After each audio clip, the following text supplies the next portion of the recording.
नमस्कार साथियों, स्वागत है आपका हमारे YouTube चैनल में। आप छत्तीसगढ़ की किस जगह से हमारे समाचार सुन रहे हैं, कृपया कमेंट बॉक्स में लिखकर हमें जरूर बताएं। रायपुर से प्रस्तुत हैं छत्तीसगढ़ के प्रादेशिक समाचार। समाचारों के साथ मैं रजनी शुक्ला। पहले मुख्य समाचार। भारत आज G20 की अध्यक्षता विधिवत ग्रहण करेगा। इस अवसर पर देश भर में कई आयोजन, 100 स्मारकों पर G20 के प्रतीक चिन्ह के साथ रोशनी की जाएगी। प्रदेश में टीबी और कुष्ठ रोगियों की पहचान के लिए आज से सघन अभियान चलाया जाएगा। मलेरिया मुक्त छत्तीसगढ़ अभियान का 7वां चरण भी आज से शुरू होगा। सुकमा जिले में माओवादी हमले में एक जवान शहीद। बीजापुर जिले के उसूर थाना क्षेत्र में भी सुरक्षा बलों और माओवादियों के बीच हुई मुठभेड़।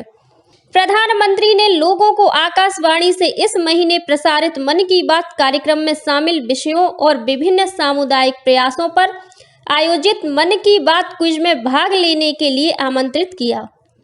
और भारतीय थल सेना में अग्निवीर और नर्सिंग असिस्टेंट की भर्ती के लिए दुर्ग में आज से भर्ती रैली का आयोजन किया जाएगा।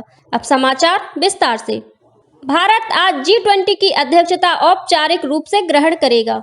इस सिलसिले में आज देश भर में 100 ऐतिहासिक इमारतों पर G20 के लोगों के साथ रोशनी की जाएगी। इस लोगों को भारतीय राष्ट्रीय ध्वज के रंगों केसरिया, सफेद, हरे तथा नीले रंग से प्रेरित होकर तैयार किया गया है। G20 लोगों के नीचे देवनागरी लिपि में भारत लिखा हुआ है। G20 की भारत की अध्यक्षता को वसुधैव कुटुंबकम के रूप में अंकित किया गया है, जिसका अर्थ है संपूर्ण पृथ्वी एक परिवार है और इसका एक ही भविष्य है। वसुधैव कुटुंबकम पृथ्वी पर मौजूद सभी मानव, वन्यजीव, पेड़ पौधे और उनके एक दूसरे के प्रति संबंध का सूचक है। G20 की अध्यक्षता भारत के लिए बहुत बड़ा अवसर है, जिससे देश को विश्व मंच पर प्रतिष्ठा मिलेगी। इस संबंध में करीब 32 विभिन्न क्षेत्रों से जुड़े विषयों पर देश के अलग अलग भागों में लगभग 200 बैठकें आयोजित की जाएंगी। प्रदेश में टीबी और कुष्ठ रोगियों की पहचान के लिए आज से सघन अभियान चलाया जाएगा। अभियान के तहत स्वास्थ्य विभाग की टीम घर घर जाकर इन दोनों बीमारियों के संभावित मरीजों की पहचान करेगी और पॉजिटिव पाए गए लोगों को इलाज भी उपलब्ध कराया जाएगा। यह अभियान 2 चरणों में संचालित किया जाएगा। पहले चरण में 1 से 21 दिसंबर तक 4 जिलों नारायणपुर, सुकमा, बीजापुर और दंतेवाड़ा को छोड़कर राज्य के अन्य सभी जिलों में संचालित किया जाएगा। वहीं दूसरे चरण में अगले साल 2 से 17 जनवरी तक सभी निजी चिकित्सालयों, नर्सिंग होम्स, प्राइवेट प्रैक्टिशनरों और केमिस्टों द्वारा चिन्हांकित टीबी और कुष्ठ के संदेहास्पद मरीजों की दैनिक सूची प्राप्त कर मरीजों का पोर्टल में दर्ज किया जाएगा। इस दौरान जांच की जरूरत वाले संदिग्ध मरीजों का निःशुल्क सैंपल भी लिया जाएगा। बस्तर संभाग के नारायणपुर, सुकमा, बीजापुर और दंतेवाड़ा में 4 से 25 जनवरी तक यह अभियान चलेगा। वहीं प्रदेश में मलेरिया मुक्त छत्तीसगढ़ अभियान का 7वां चरण आज से शुरू होगा। राज्य के 4 मलेरिया संवेदित जिलों बीजापुर, दंतेवाड़ा, नारायणपुर और सुकमा में 1 माह तक यह अभियान संचालित किया जाएगा। इसके तहत स्वास्थ्य विभाग की टीम बस्तर संभाग के इन 4 जिलों के घने जंगलों और पहाड़ों से घिरे दुर्गम तथा दूरस्थ इलाकों में घर घर पहुंचकर सभी लोगों में मलेरिया की जांच करेगी। इस दौरान पॉजिटिव पाए गए लोगों को तत्काल मलेरिया की दवाई खिलाई जाएगी। मलेरिया की जांच और इलाज के साथ ही इससे बचाव के लिए जन जागरूकता संबंधी गतिविधियां भी चलाई जाएंगी। भानुप्रतापपुर विधानसभा उपचुनाव में प्रचार अभियान तेज हो गया है। कांग्रेस और भाजपा के स्टार प्रचारक पार्टी प्रत्याशियों के पक्ष में जगह जगह सभाएं ले रहे हैं। वहीं अन्य प्रत्याशी भी घर घर जाकर मतदाताओं से अपने लिए वोट मांग रहे हैं। इस बीच कल मुख्यमंत्री भूपेश बघेल, प्रदेश कांग्रेस अध्यक्ष मोहन मरकाम और मंत्री अनिला भेड़िया ने कोडे कुर्सी में जनसभा को संबोधित कर कांग्रेस प्रत्याशी सावित्री मंडावी के पक्ष में वोट मांगा। वहीं भाजपा प्रत्याशी ब्रह्मानंद नेताम ने भानुप्रतापपुर और दुर्गू कोंदल मंडल के कई गांवों में घर घर जनसंपर्क किया। इसी तरह प्रदेश अध्यक्ष अरुण साव भानुप्रतापपुर में पार्टी प्रत्याशी के पक्ष में जनसंपर्क कर रहे हैं। पूर्व मंत्री और भाजपा के प्रदेश प्रवक्ता राजेश मूणत ने भानुप्रतापपुर उपचुनाव में भाजपा प्रत्याशी के विरुद्ध दुष्प्रचार को लेकर मुख्यमंत्री भूपेश बघेल के खिलाफ मुख्य निर्वाचन पदाधिकारी से शिकायत की है। उन्होंने अपने पत्र में कहा है कि मुख्यमंत्री के आपत्तिजनक बयानों को संज्ञान में लेकर भारत निर्वाचन आयोग को आदर्श चुनाव आचार संहिता के उल्लंघन के मामले में मुख्यमंत्री के खिलाफ तत्काल कार्रवाई करनी चाहिए। श्री मूणत ने अपने बयान में कहा कि कांग्रेस को आत्मचिंतन करना चाहिए कि जिसकी चार्जशीट पेश नहीं हुई है वह दोषी कैसे होगा। श्री मूणत ने कहा कि किसी व्यक्ति की चरित्र हत्या करके वोट पाने का प्रयास करना राजनीतिक सिद्धांतों के खिलाफ है। सुकमा जिले में सुरक्षा बलों के कैंप में परसों शाम माओवादियों द्वारा किए गए हमले में कोबरा बटालियन का एक जवान शहीद हो गया है।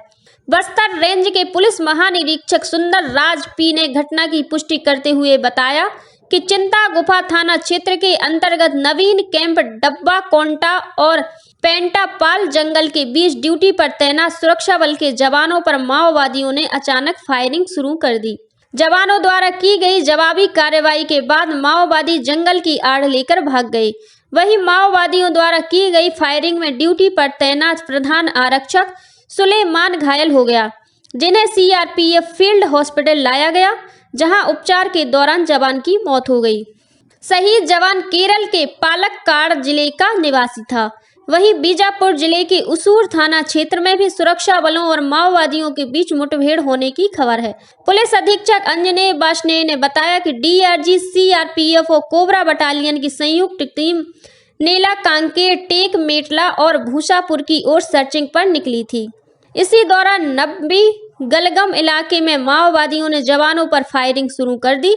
घटना स्थल से बड़ी मात्रा में माओवादी सामग्री बरामद किए जाने की खबर है। पुलिस के अनुसार सुरक्षा बल के सभी जवान सुरक्षित हैं। प्रधानमंत्री नरेंद्र मोदी ने लोगों को आकाशवाणी से इस महीने प्रसारित मन की बात कार्यक्रम में शामिल विषयों और विभिन्न सामुदायिक प्रयासों पर आयोजित मन की बात क्विज में भाग लेने के लिए आमंत्रित किया है। श्री मोदी ने एक ट्वीट में कहा कि नमो ऐप पर इस प्रश्नोत्तरी में भागीदारी की जा सकती है। नमो ऐप लॉग करके 10 प्रश्नों के उत्तर देने होंगे। यह क्विज 11 दिसंबर तक चलेगी। 10 भाग्यशाली विजेताओं को हस्ताक्षरित पुस्तकें दी जाएंगी। राज्यपाल अनुसुईया उइके से कल राजभवन में राज्य प्रशासनिक सेवा वर्ष 2020 के 34 परिवीक्षाधीन अधिकारियों ने भेंट की। इस दौरान राज्यपाल ने प्रशिक्षु अधिकारियों से कहा कि वे लोगों से तालमेल बनाकर कार्य करें। राज्यपाल ने अधिकारियों से कहा कि छत्तीसगढ़ आदिवासी बहुल राज्य है। यहाँ के अनेक क्षेत्र 5वीं अनुसूची के तहत आते हैं। आम जनता सहित आदिवासियों की समस्याओं को संवेदना के साथ सुलझाने का प्रयास करें। उन्होंने अधिकारियों से राजस्व नियमों के साथ ही पेशा कानून और वन अधिकार अधिनियम का अध्ययन करने को भी कहा। उन्होंने कहा कि केंद्र शासन एवं राज्य शासन की योजनाओं का क्रियान्वयन प्रभावी रूप से हो, यह सुनिश्चित करने में भी आपकी बड़ी भूमिका है। केंद्रीय स्वास्थ्य मंत्रालय ने छत्तीसगढ़ के 4 और शासकीय अस्पतालों को राष्ट्रीय गुणवत्ता आश्वासन मानक प्रमाण पत्र NQAS प्रदान किया है। इनमें धमतरी जिले के 2 और दुर्ग तथा रायगढ़ जिले का एक अस्पताल शामिल है। केंद्रीय स्वास्थ्य मंत्रालय ने धमतरी जिले के गेदरा और गाड़ाडीह तथा दुर्ग जिले के Aheri health and wellness centre उप स्वास्थ्य केंद्र के साथ ही रायगढ़ जिले के रामभाटा शहरी प्राथमिक स्वास्थ्य केंद्र को यह प्रमाण पत्र जारी किया है। भारतीय थल सेना में अग्निवीर और नर्सिंग असिस्टेंट की भर्ती के लिए दुर्ग जिले के रविशंकर स्टेडियम में आज से 13 दिसंबर तक रैली का आयोजन किया जाएगा। इसमें प्रदेश के सभी जिलों के युवा शामिल होंगे। भर्ती रैली में शामिल होने के लिए लगभग 70,000 युवाओं ने पंजीयन कराया है। रैली के दौरान प्रतिदिन लगभग 6,000 युवाओं का शारीरिक परीक्षण किया जाएगा। दुर्ग जिला प्रशासन ने भर्ती रैली में अधिक से अधिक युवाओं से शामिल होने की अपील की है।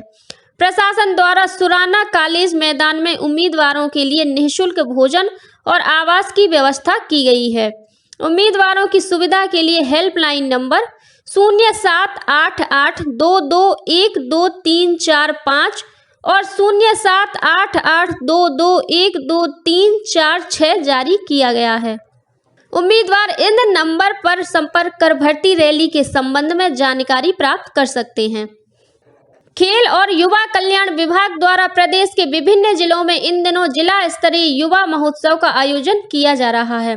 इसी कड़ी में कल रायपुर के माया राम सुरजन शासकीय कन्या उच्चतर माध्यमिक विद्यालय में आयोजित जिला स्तरीय युवा महोत्सव में जिले के सभी विकासखंड के प्रतिभागी बड़ी संख्या में शामिल हुए। महोत्सव में युवाओं ने लोक नृत्य, लोकगीत, एकांकी, शास्त्रीय गायन, वादन, लोक खेल, चित्रकला प्रतियोगिता और वाद विवाद सहित 27 विभिन्न विधाओं में प्रतिभा का प्रदर्शन किया। इधर अंबिकापुर के राजीव गांधी शासकीय स्नातकोत्तर महाविद्यालय में भी कल जिला स्तरीय युवा महोत्सव का आयोजन किया गया। इस महोत्सव में 1000 से अधिक युवाओं ने अपनी प्रतिभा का प्रदर्शन किया। इस मौके पर सरगुजा कलेक्टर कुंदन कुमार ने कहा कि युवा महोत्सव के माध्यम से राज्य सरकार युवाओं को एक साथ लाने का प्रयास कर रही है। वहीं धमतरी जिले के बाबू पंडरी राव कृदत्त इंडोर स्टेडियम में आयोजित जिला स्तरीय युवा महोत्सव में 900 से अधिक प्रतिभागी शामिल हुए। आदिवासी आरक्षण के संबंध में चर्चा करने के लिए छत्तीसगढ़ विधानसभा का 2 दिवसीय विशेष सत्र आज से शुरू होगा।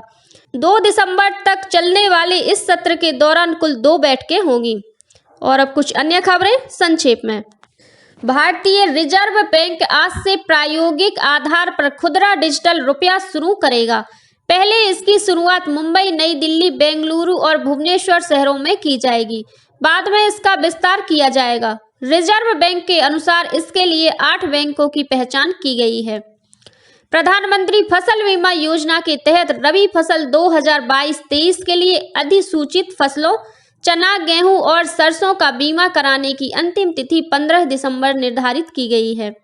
पंडित सुंदरलाल शर्मा मुक्त विश्वविद्यालय बिलासपुर में विभिन्न पाठ्यक्रमों के प्रवेश की प्रक्रिया आज से शुरू होगी। विद्यार्थी विश्वविद्यालय की वेबसाइट से ऑनलाइन प्रवेश ले सकते हैं। सुकमा जिले में संचार सेवाओं के विस्तार के लिए मोबाइल टावर लगाए जा रहे हैं। जिला प्रशासन के निर्देश पर सुकमा जिले के 13 स्थानों पर 4G मोबाइल टावर स्थापित किए जा चुके हैं। जांजगीर चांपा पुलिस ने मेडिकल कॉलेज में प्रवेश दिलाने के नाम पर धोखाधड़ी करने के आरोप में एक व्यक्ति को असम से गिरफ्तार किया है। इस संबंध में जिले के खरौद निवासी एक युवक ने 8 लाख रुपए से अधिक की ठगी की शिकायत पुलिस में की थी। राजनांदगांव पुलिस ने चिटफंड कंपनी के एक डायरेक्टर को रायपुर से गिरफ्तार किया है।